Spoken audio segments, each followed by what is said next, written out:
Hey everyone, welcome to GoLocal Live. I'm Arts and Entertainment host Ava Gaudette, and I'm going to just jump right into my show here today. Tuesdays, as you know, I talk about arts and entertainment news, and with me is Lisa Carnevale. She's co-founder and executive director for Design by Rhode Island. And hi Lisa, first of all, how are you? Good, Thanks for being here today. Having me. Today we're going to talk about Design by Rhode Island and this new, the inaugural ball that you guys have put together. But first, in case our viewers are not familiar with the organization, tell us a little bit about Design by Rhode Island, kind of what you guys do, the mission, and how it was put together. Yeah, great. So Design by RI is just turning 5 years old.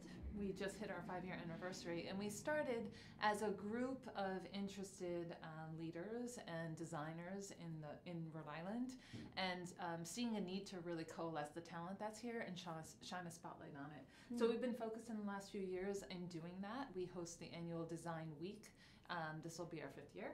And it is 11 days in September where we host events throughout the state of Rhode Island that really aim to showcase Rhode Island design talent. And then we do marketing campaigns and the like around that as well, and get the word out. We like to think that hopefully we can kind of, tell the world about design in Rhode Island and have Rhode Island become known as a hub for design talent, where they can come and hire that talent and help grow our businesses locally. And we also invest in that talent with workshops and trainings and mentorship and that sort of thing. So yeah, you guys have a lot going on for sure, because you kind of are the umbrella for all design, architecture, and clothing and interior design. So there's a lot of people doing that here. Yes, there are. It's a growing sector even. It's been also probably the reason why we felt like organizing that was important, because there's so much talent here that just kind of bubbles under the surface, and most of the client base for designers is outside of Rhode Island, even for products that are just sold outside of here. Mm-hmm. So sometimes you miss it because it's not just you're not the exact client base, or you're not always working with them. Right. So we just really wanted to organize that and create more of a way that you can learn and hear about it and see it.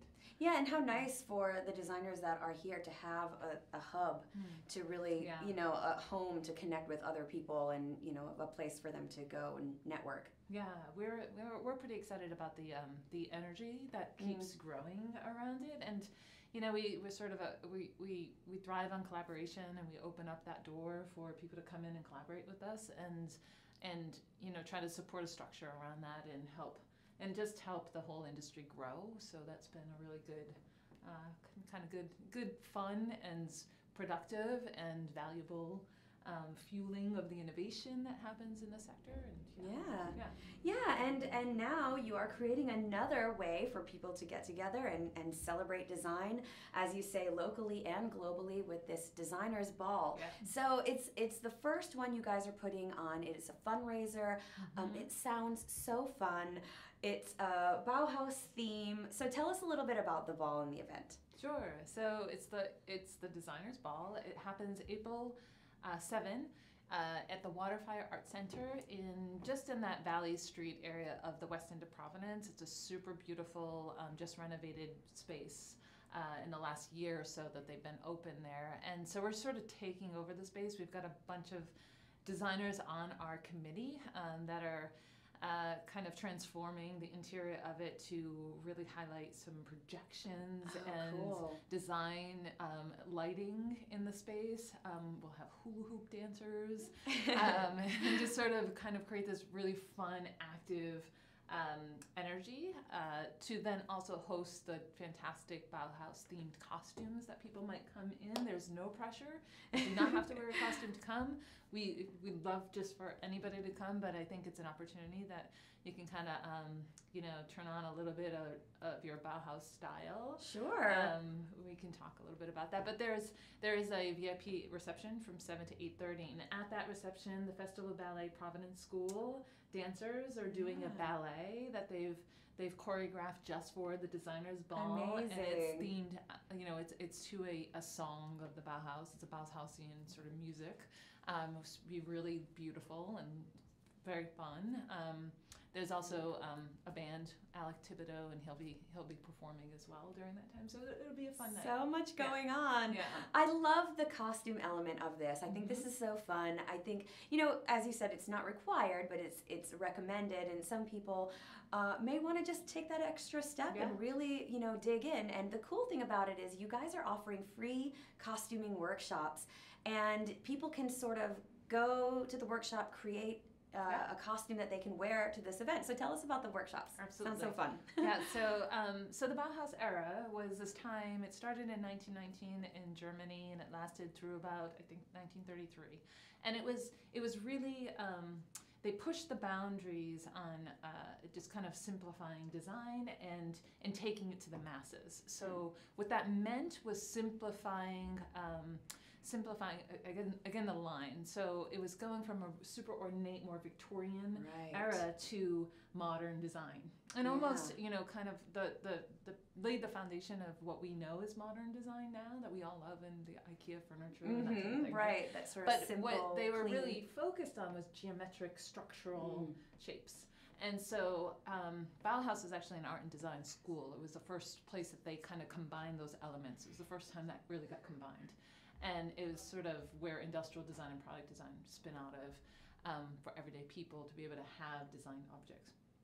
They would have these fantastic costume parties, and these amazing, there's some of the costumes on our website, designbyri.com, and they're just these really wild, circular, they're almost, they're definitely like architectural, pieces. Yeah. So knowing that can be maybe a little bit difficult to get your inspiration around, or how you would do that, we have a group of designers that we're psyched to put on some free workshops for people. We have donations from like Taylor Box Company and Ecological Fibers and Signature Printing for materials. That was going to be a question. Do you have to bring your own materials and fabrics? Materials included. Okay. We donations accepted to cover some of the time, but Sure. it's really just a fun place. We had our last workshop in Jamestown, and just brought out a whole bunch of people that were just playing with materials. It was wild. It was super fun. The next one is on March 31st. It is led by Meg DeCumulis. She is in the apparel design department at RISD and at URI, as well as Katie Dika, who is a she's a products goods designer, and she's a textile artist. So so it's a great day. So it's a Saturday, so 10 to 1. Great. And it's easy, just flow in, flow out, come the whole time, pop in, play around with materials, get some ideas. Right, and hopefully have something fabulous to wear to the ball. Yeah. That sounds And that's fantastic. also going to be at the Waterfire Art Center. The workshops. The workshop is too. Great. Yeah. Great. Yeah, that's good. Yeah, it sounds so fun. And what else is Design by RI offering right now? Because I know you guys offer a lot of different classes, workshops, different things to get involved in. Yeah, so one of our, our one monthly event that is our sort of networking event is called Clam Bake. And there are no actual clams. Okay, I was wondering how many clams were involved. Except in the summer, we do have an actual outdoor clam bake. But 2 designers speak once a month, and the next one is next Tuesday night. It is being held at a design studio in Oneyville, Studio Meja, and you can find all this information on our website. And two designers are speaking. So Katie Dika is one of them, and then Erica is also another one. And so that's a fun night to come out. We get a really great crowd. It's a nice way to meet new people, get inspired by what the designers in Rhode Island are doing, and sort of, kind of interesting products or initiatives that they're working on, and it's just a good energy. And then, we have a Design Catalyst program right now that we talked to you guys about the last time I was here. And that program is closed to applications right now, so our cohort is in place, but they are going through some sort of catalyzing their business with classes and having a business mentor really work with them on specific milestones that they will all hopefully show how well they've done in May when we have a open to the public showcase event. Wow. So that's just a couple of things. And then kicking off the planning for Design Week is going to be coming soon. Oh, right. That's going to be really exciting. Yeah, and that's where, we put a call out to designers and design businesses or friends that want to host events and showcase their work. So that definitely anybody that's in that in the industry Yeah. can pay attention to that. And then also people that are not in the industry, that's your opportunity to really meet designers and come and support that and come to the parties and the open houses, come hear people speak, mingle, that kind of thing. It's really Yeah. great. And the artists that are featured for the design week, are they all local, or do you get other people from other markets? They're all local, Oh, great. and that's one thing. It's Design Week RI. It is Yeah. focused on Rhode Island designers, except for our keynote speaker that is hosted by RISD, and that's the one place that we all, as a community who organizes it, sort of, so that's okay. It's usually a tie. There's usually an alumni to RISD, so they've Right, spent right. time here, and it's it's the opportunity to kind of give this global, talk around what's happening outside in the field to frame, what's happening locally. Gotcha. And that's just the one difference. Yeah, but all tied. All to tied. Rhode Island, all which is Rhode very cool. Island. Yeah. And there's a lot of ties with design in Rhode Island. Yeah, especially with, like you said, the community is growing. The connection obviously with RISD, a lot of designers coming through the area, so definitely a great time. Yep. So are you going to be wearing a costume for the ball? That is my question. Well, I'm working on it. I have some ideas. Okay. I got Something that you- inspired at the last workshop. Okay, I good. have to sort of dig into my own maker self or bug a lot of my design friends and my maker friends. Seek out some help with that one. But I was thinking more of a headpiece. Yeah. So focusing on, it's really easy to kind of think black and white. Right. And then kind of adorned with pieces, so it might kind of come with a some sort of a headpiece developed with a black dress, or even super fun leggings, or elements. That sounds great. I'm focused more on elements. Right, because some of the pictures of the costumes, as I said, they're very structural, like lots of hoops, and you cannot sit in a garment like that. Right. So as long as you're cool with standing for the entire evening. Yeah, or dancing. Or dancing.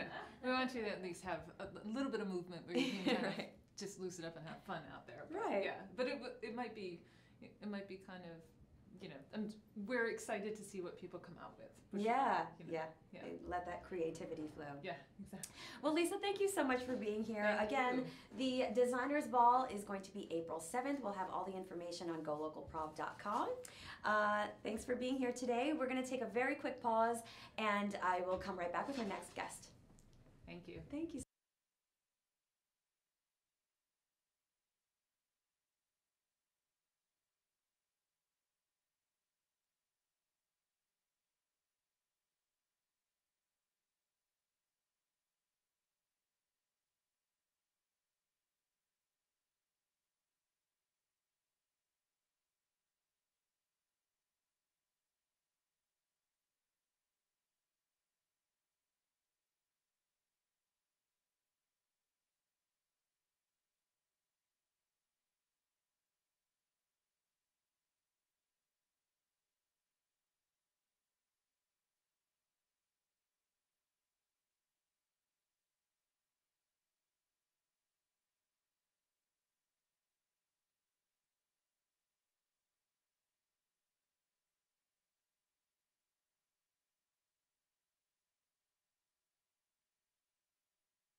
Hey everyone, welcome back to Go Local Live. I'm Arts and Entertainment host Ava Gaudette.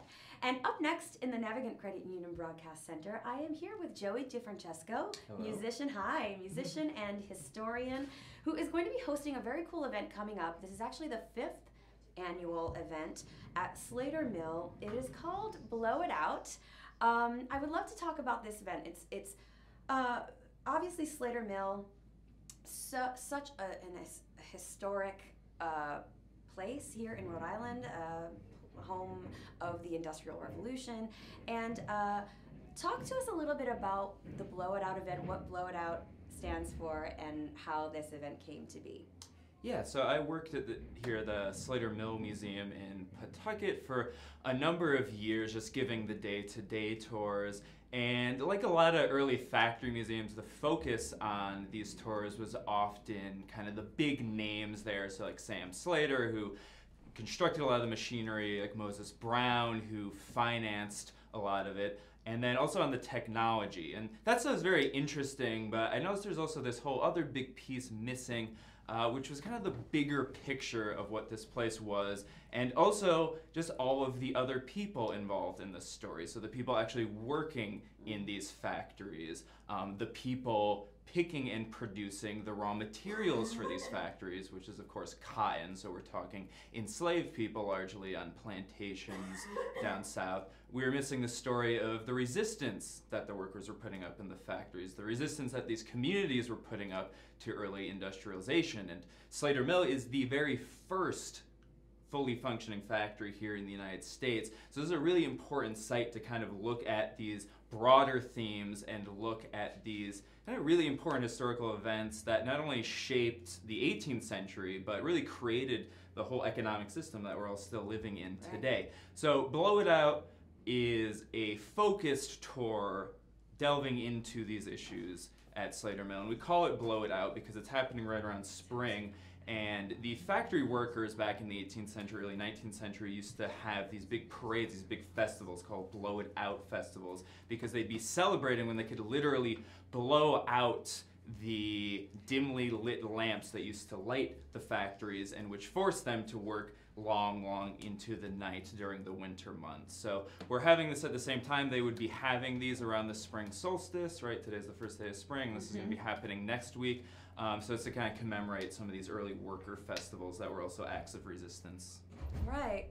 So how did you get involved in becoming a labor historian? You yourself are a musician. You are a guitar player for the Downtown Boys, which is really popular, successful punk band coming from Providence. But this is sort of your other passion.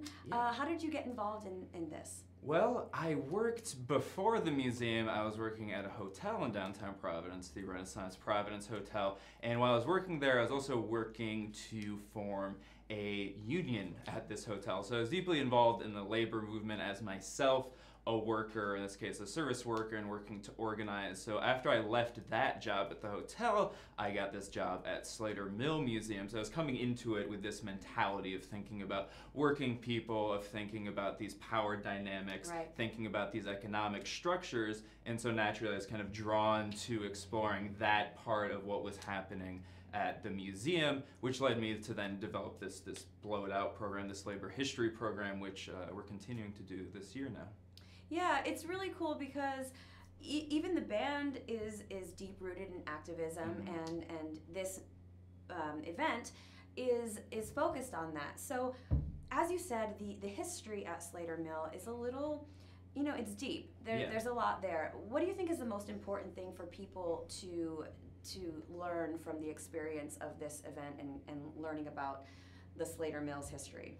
I think it's really important for people to go and really learn the tumultuous history of these places, because especially here in Rhode Island, you look around and you see the ruins of this early industrial history everywhere, these mill buildings everywhere, but we kind of just think of them as these empty spaces to be filled, and we don't think about this really violent, dramatic history that took place right here in Rhode Island. Again, this story of workers versus management, the history of enslavement in the United States, right? Here in Rhode Island, these factories, this was the demand side of the slave economy, right? This was who was buying up all of the cotton. This is what made slavery really valuable to Southern plantation owners. So to know these stories, to know where our economy, where the state of Rhode Island, where all this money comes from that actually built this place where we all live, is I think really important to understand our history so we can kind of better go forward in our present.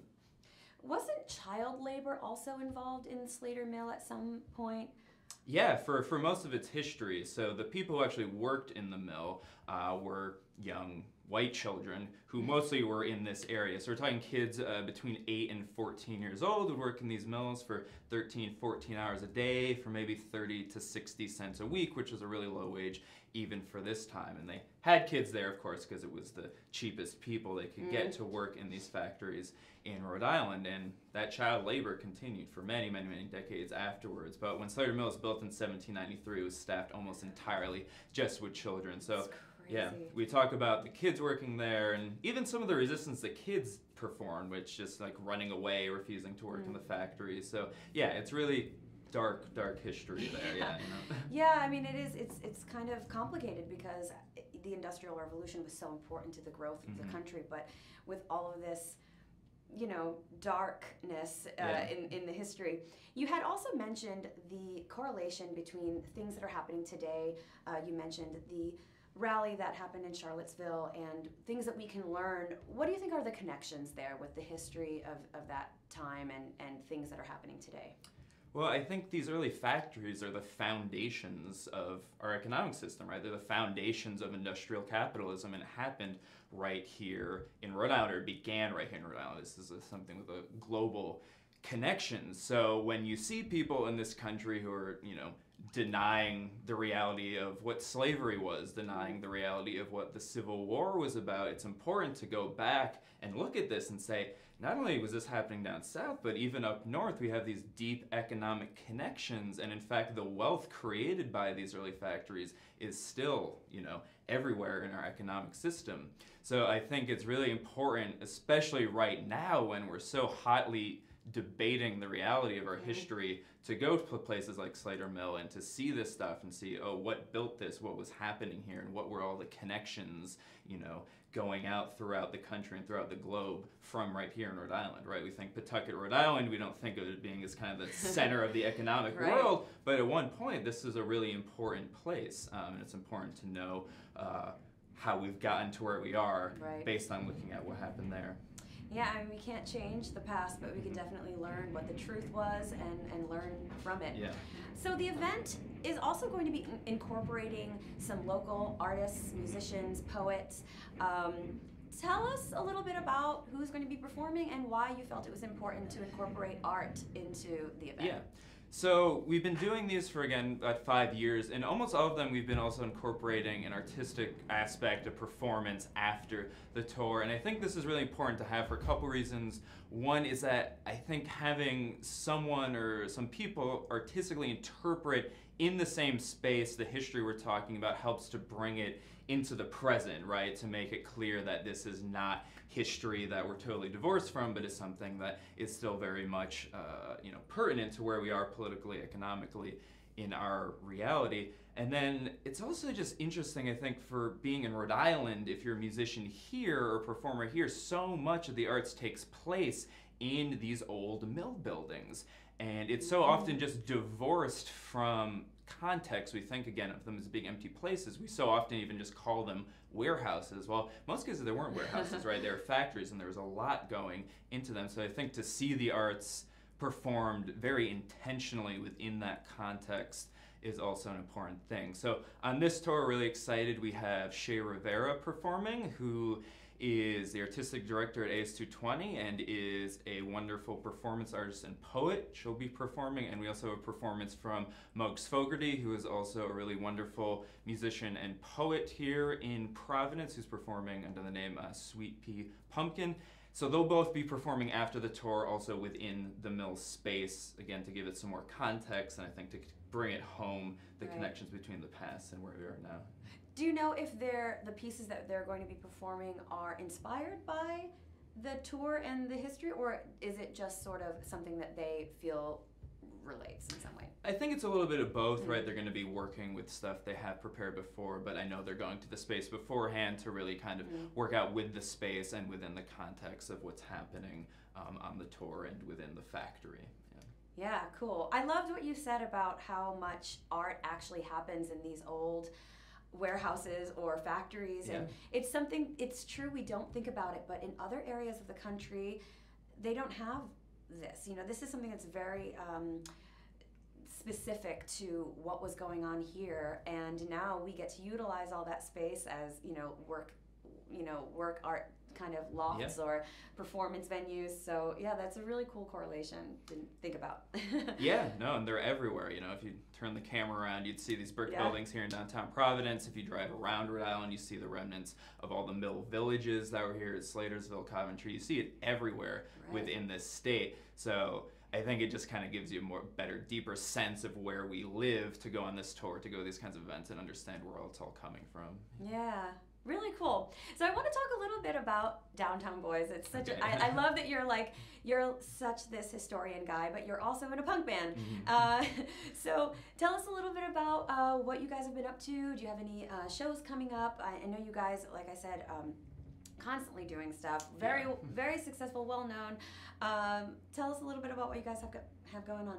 Yeah, so Downtown Boys, we released a record last year called Cost of Living, and we toured pretty much the entirety of last year. So right now we're on a little bit of a break hiatus. To kind of take it easy. But yeah, we'll be playing a little bit this spring. Nothing local planned quite at the moment. But yeah, just kind of giving it a little bit of a break after a very, very busy last year. Sure. Yeah. Well, Joey, thank you so much for being you. here today. This event is at Slater Mill, and it's going to be March 29th, 7 p.m. We'll have all the information at golocalprov.com. Thanks again for being here. We're going to take a quick pause to set up for my next guest.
Hey everyone, welcome back to Go Local Live. I'm arts and entertainment host Ava Gaudette.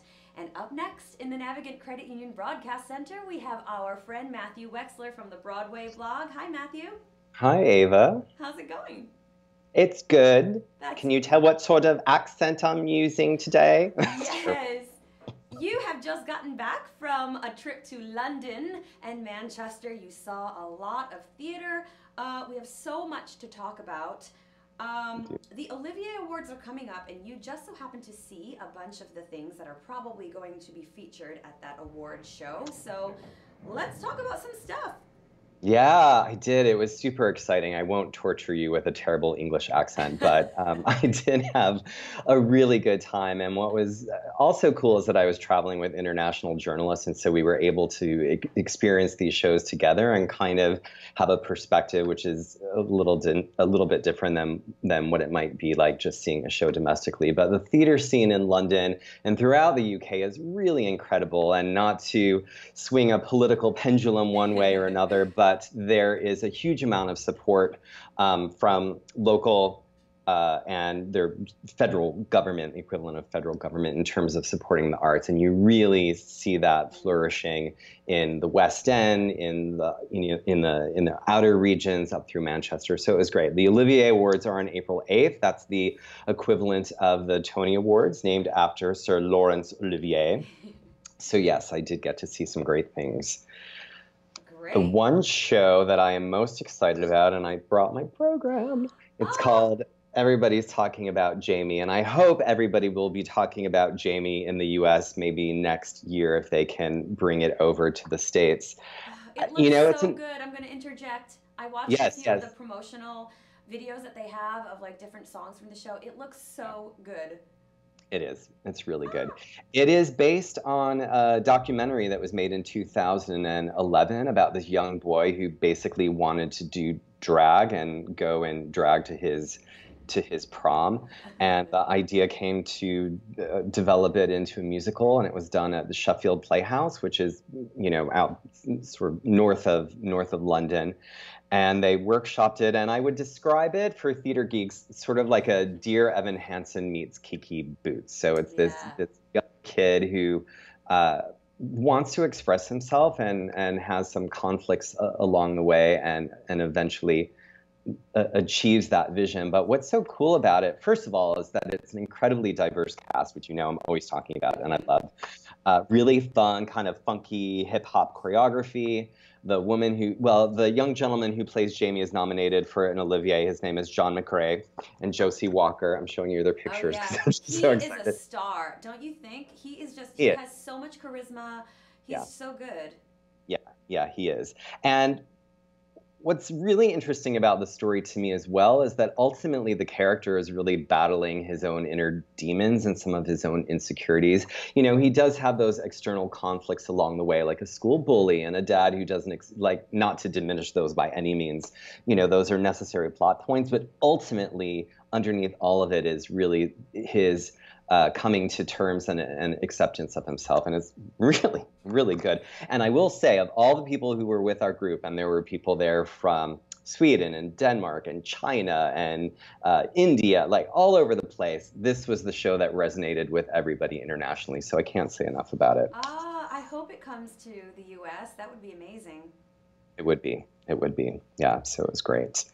Another show that I did not get to see, but we got a tour of the National Theater, and this is closing this week, and there are serious rumors that it might make its way across the pond to the U.S., is a production of Network, which is based on the 1970s film. I'm trying to remember who starred in the film. Was it Faye Dunaway, or am I imagining that? I don't know. Should have looked it up. Yeah.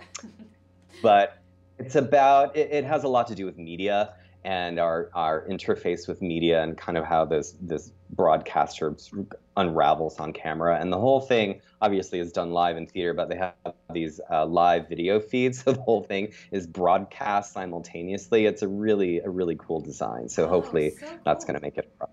And it's Bryan Cranston. So obviously he's an American actor. Don't you think that would kind of help bring this here if he would stay with the show?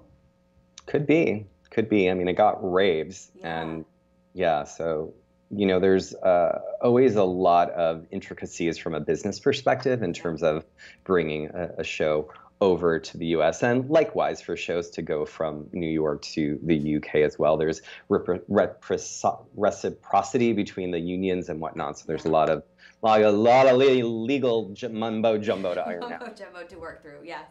Yes, for sure. So what else did you do while you were there? I know you had Just a lot of more and fun. more theater. We saw 42nd Street, which is this revival. It was on Broadway. Gosh, when was that? It was probably in the early 2000s. Was the Yeah. last time we saw it in New York. That production is in one of the largest theaters in London, the Royal Drury Lane, which is owned by Sir Andrew Lloyd Webber. And that's nominated for Best Revival, which is great if you're a big tap dancing fan. I have a feeling that's going to be running for a while. I think for visitors, beyond going to the theater and sitting in the theater and experience theater, because it's so much a part of their culture and history, there's a lot of ways that you can experience it as a tourist. You can go on a tour of the Royal Drury Lane. You could go on a tour of the National. On the South Bank, you could go on a tour of the Globe Theater, which we did. And I will have to say there are literally thousands of students from all over the world there. So it's a little overwhelming if you Yeah. don't like crowds. You might want to have a pint before you undertake that. Ease the nerves a little bit. Yeah, that sounds intense. Yeah, yeah, but there's a lot to experience, and if you are really into the technical aspect of theater, you can take the train just outside of the city. It's about a 15 or 20-minute ride to Angels Costumes, and Angels has been around since the mid 19th century, and they have costumed shows in London, and they've worked on Broadway shows like Wicked, and lots of TV shows like Down Abbey and Right. feature films like Shakespeare in Love, and you can get a tour and see these amazing craftspeople doing their work. It's like miles upon miles of costumes. It is insane. So you actually get to peek in and watch them working on cost like it's a person zoo? Yes, yeah, totally. No, That's I mean you actually amazing. Oh like my God, I walk would through. love that. Yeah, you're not allowed to take photos because a lot of things are being built for things that are in Right. production, so they're very strict on that regard. But Right. lots to look at for sure. Oh, that sounds fun. Yeah, yeah. Something else that I experienced, and I guess I hadn't realized that it's the 200th anniversary of Mary Shelley's Frankenstein. I Oh. think it was originally published in January of 18, 1818, right? Because Yeah. yes, Yeah. 'cause it's 2008. That would be 200 years. That's why I didn't major in math. Right. So Right. we're seeing productions of Frankenstein all over the place. There's one in New York right now. In London, there is the first UK production of Young Frankenstein, which was on Broadway a few years ago. That's Susan Stroman's kind of satirical take on the Mel Brooks film. And I saw it, and I have to say, it was really funny. Those Brits, they've got a great sense of humor. Great sense of humor on those Brits. Yeah. Yeah. Yeah, it's really good. And then when we went up to Manchester, there's a production of Frankenstein at the Royal Exchange Theatre, and this is a more kind of dark, macabre, bloody limbs, Oh, wow. electricity. It's a really cool venue for people who haven't been to Manchester before. It was really an industrial town that was developed as part of the cotton trade. And so the Royal Exchange was a trade building. And for 40 or so years, there's been this incredible theater there that's in the round, the largest in the round theater in the UK. It seats almost 800 people, and it is just astonishing. Wow. It's really, really cool space. So cool. Yeah. While you were there, did you experience some immersive theater? That is like the biggest trend in theater right now. You an immersive kind of girl? Tell me, do you like immersive theater? Be honest. I don't know. To be honest, I haven't experienced it too much. It sort of scares me. I would agree. I would agree. This particular production we saw was called Neverland, and it's based on the writing of J.M. Barrie and Peter Pan, and it's at a space called the Vaults, which runs scary. year-round. Yeah, but they do this festival January through March called the Vaults Festival. So that just wrapped up, but there are productions happening there all the time. And if you're a millennial or just kind of cool or adventurous, this is definitely some place that you want to check out. Tons of great graffiti, and there's some food and beverage installations in there. This production was sort of what you would expect. People kind of like running around with swords and piratey kind of things and Sure. whisking you away to certain areas and some production numbers. It was a small ensemble of about 7 actors. It was cool. I can't say personally that I'm totally into the immersive theater thing, but I will say that if you want to dip your toe in it, this is definitely a venue that you should check out if you're visiting London. Yeah, immersive theater is like it's tricky because if the way that the show is set up adds to the experience, then that makes it a really great immersive theater experience. But if it just seems like you're taken out of the show because people are running around you and stuff, Yeah. it can be hard to pull off effectively, I Yeah. think. And I think a good thing for audience members to keep in mind, if some of our viewers haven't been to an immersive show, you're not having a linear experience. So it's Right. not there's a definitive sort of plot line. It's really experiential, and you're kind of pulling some experiences from a lot of different places. So it's probably helpful that you're either familiar or really interested in the source material. Like Sleep No More, which is based on Macbeth, has been playing at the Kitrick Hotel here in New York for years, and people go crazy for it. I think it probably can only help the experience if you have an idea of what you're watching before you walk in. Right. If you're a little clued in. Yeah. Okay, so now you're back in New York. I am. Let's talk about some things going on. I love your title for this section is Standing Ovation or Oh No. So we got some hits and misses. What's going on over in well, I saw Escape to Margaritaville last week, which is the big Jimmy Buffett musical. It's the first show of the year, not of the season, but of the year, to the first new musical to open. And, I got mixed reviews. I reviewed it for the Broadway blog, and it skewed a little bit negative.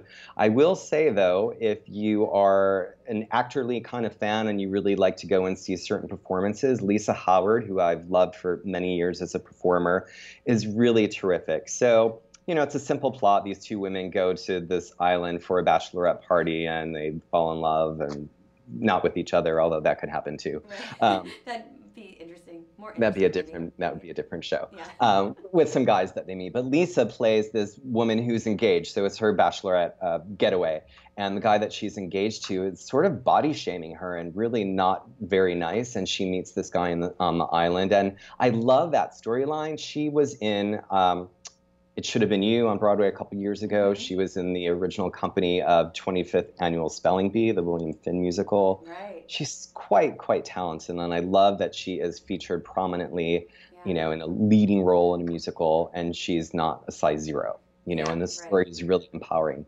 All that being said, there's a lot of margaritas being shaken and poured at that theater. There's a lot of beach balls falling from the rafters. It's, That sounds fun this time of year. We're getting another snowstorm tomorrow, even though it is officially springtime. So it might be nice to go and get a little summer vibe. Yeah, absolutely. Another show that's opening this week, and we talked about it, maybe it was last month when I interviewed Casey Levy. Yeah. I'm all about visual aid today, right? I love it. Yes, this is great. I saw Frozen. I cannot say too much because it doesn't open officially until Thursday. So I have to respect my journalistic integrity. But I will say this. Casey is great. And then the woman who plays Anna, because it's the story of the two sisters, her name is Patty Murrin, and she's fantastic. So you might think, this is just a little teaser, you might think that it's Elsa's story, but Anna's the one to watch in Frozen. Interesting.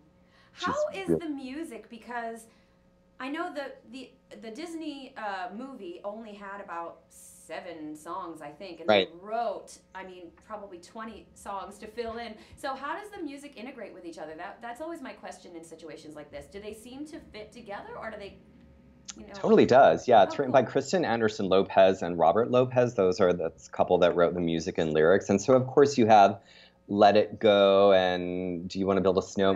Those few songs that are famous from the film. And then there's a lot of other additional material, and I think it's very fluid. There is kind of this funky number at the beginning of Act 2. Do you know what hygge is, which is the Scandinavian term for kind of like being warm and cozy? We've seen it a lot in the travel sector. Articles have been written in Bon Appetit and Travel and Leisure about this idea of hygge. Okay. It's just fun to say. So there's a whole hygge number at the beginning of Act 2. So that goes a little off the skating rink a little bit. But I can't say more than that. You'll go to the blog, and there will be a review Thursday night. Right. Oh, we will. Oh, that's so exciting. I know Frozen on Broadway is going to be big. I have a feeling. Yeah. I think, if you go to the website in terms of the availability for tickets, you might be able to snag a pair here or there, but most of the availability isn't until the end of the summer. So clearly, it's popular, and I think it'll appeal to adults and children alike. I think adults will find aspects of it certainly entertaining for Right. sure. A couple of other cool things coming up. I actually love this.